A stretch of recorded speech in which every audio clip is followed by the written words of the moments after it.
NIMS hospital deputy superintendent doctor Lakshmi Bhaskar కేసులో అక్రమాలు ఒక్కొక్కటిగా వెలుగులోకి వస్తున్నాయి.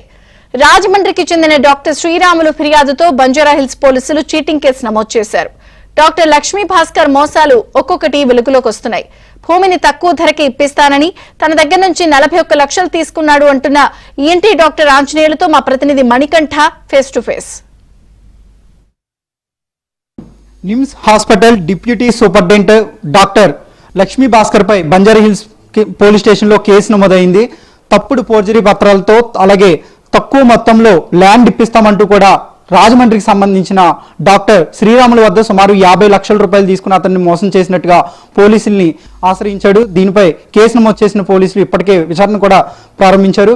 మరోవైపు అలాగే రాష్ట్ర వ్యాప్తంగా కూడా ఇతర వ్యక్తుల వద్ద కూడా అధిక మొత్తంలో డబ్బులు తీసుకుని వాటినన్నింటినీ కూడా దోచుకున్నట్లుగా కూడా మనకి లక్ష్మీ భాస్కర్ పై పలు ఆరోపణలు కూడా వినిపిస్తున్నాయి. ప్రస్తుతం మనతో పాటు డాక్టర్ ఈఎన్టీ డాక్టర్ ఆంజనేయులు మనతో పాటు ఉన్నారు. ఆయన కూడా భూమి కోసం చాలా ఎక్కువ మొత్తంలో డబ్బులు చెల్లించి మోసపోయానని పోలీస్ స్టేషన్ లో ఫిర్యాదు కూడా చేశాడు. ప్రస్తుతం కేసు కూడా నడుస్తుంది. మనతో పాటు ఆంజనేయులు గారు ఉన్నారు. ఆయన అడిగి అసలు ఏం జరిగింది, ఎంతవరకు డబ్బులు చెల్లించాడు అనేది ఆయన మాటల్లోనే తెలుసుకునే ప్రయత్నం చేద్దాం.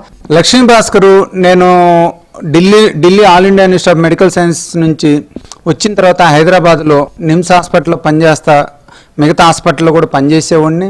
అప్పట్లో కాకర్ల సుబ్బారావు గారు సూపరింటెండెంట్ గారి రిక్వెస్ట్ మీద అడ్వైజ్ మీద నేను నిమ్స్లో చేరాను. వచ్చినప్పుడు అందరు పేషెంట్లకి సర్వీసులు అందిస్తా, సేవలు అందిస్తా.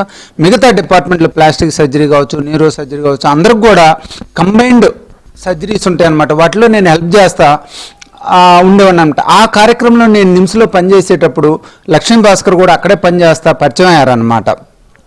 ఈ పరిచయంలో ఏమైందంటే 2009-10లో తను వచ్చేసి ఇదిగో నిమ్స్ డాక్టర్లు అందరూ కలిసి ల్యాండ్ కొనుక్కుంటున్నారు, అంజన్ నువ్వు కూడా తీసుకుంటావా అని అడిగారు. నేను ఫస్ట్లో నిరాకరించాను, వద్దని చెప్పాను.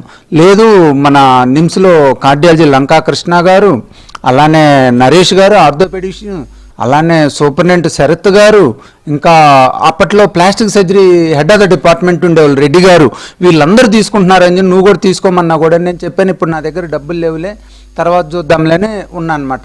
సార్, రీసెంట్గా బంజారాహిల్స్ పోలీస్ స్టేషన్లో క్రైమ్ రిజిస్టర్ అయింది. శ్రీరాములు గారు పెట్టారు 26/7/2025. లక్ష్మీ భాస్కర్ గారు ఆయన పీలస్ బ్యూరో గారితో కలిసి మా డాక్టర్ చేవ ఆంజనేయ గారి మీద ఒక తప్పుడు కేసు పెట్టారు సార్.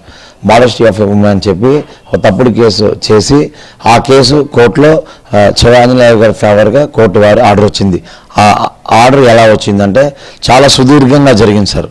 ఆ క్రాస్ కూడా చాలామంది విట్నెస్ చేయడం జరిగింది కోర్టులో. వాళ్ళందరూ విట్నెస్ని తీసుకున్న తర్వాత ఈ కేసు తప్పుడు కేసు అని కోర్టు వారు నమ్మి ఆ కేసు కొట్టేశారు.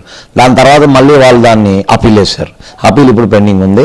ఇంకా చాలామంది బాధితులు ఉన్నారు. దీని మీద ఖచ్చితంగా వచ్చిన వాళ్ళందరికీ నేను న్యాయం చేస్తానండి. చాలామంది బాధితులు ఉన్నారనేది నా ఒపీనియన్. ఎందుకు అంటే ఆల్రెడీ నిమ్స్కు పెట్టిన లెటర్లు కూడా నాకు కొన్ని వచ్చాయండి.